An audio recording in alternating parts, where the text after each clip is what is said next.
নমস্কার, কলকাতা টিভিতে আপনাদের সকলকে স্বাগত।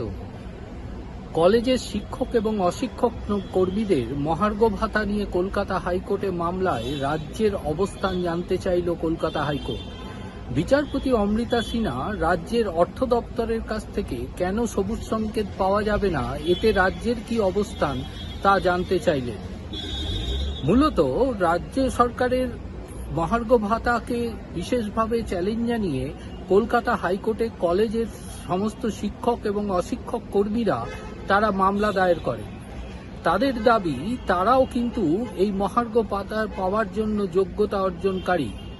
ইতিমধ্যে সুপ্রিম কোর্টের নির্দেশের পর রাজ্য সরকারি এবং কর্মচারীরা তারা কিন্তু মহার্ঘ ভাতা পাচ্ছেন। এরপরে রাজ্যের বিভিন্ন কলেজ প্রতিষ্ঠানগুলিতে শিক্ষক এবং অশিক্ষক কর্মীরা মহার্ঘ ভাতা দাবি নিয়ে কলকাতা হাইকোর্টে মামলা দায়ের করেন। রাজ্যের পক্ষ থেকে জানানো হয়, রাজ্যের অর্থ দপ্তরের তরফ থেকে এই ধরনের মহার্ঘ ভাতা দেওয়ার কোনো সবুজ সংকেত নেই, তাই তাদের মহার্ঘ ভাতা দেওয়া হয় না। এরপরেই বিচারপতি অমৃতা সিনহা কেন তাদের মহার্ঘ ভাতা দেওয়া হবে না, এতে রাজ্যের অর্থ দপ্তর এবং রাজ্য সরকারের অবস্থান জানতে চেয়ে হলফনামা জমা দেওয়ার নির্দেশ দিলেন।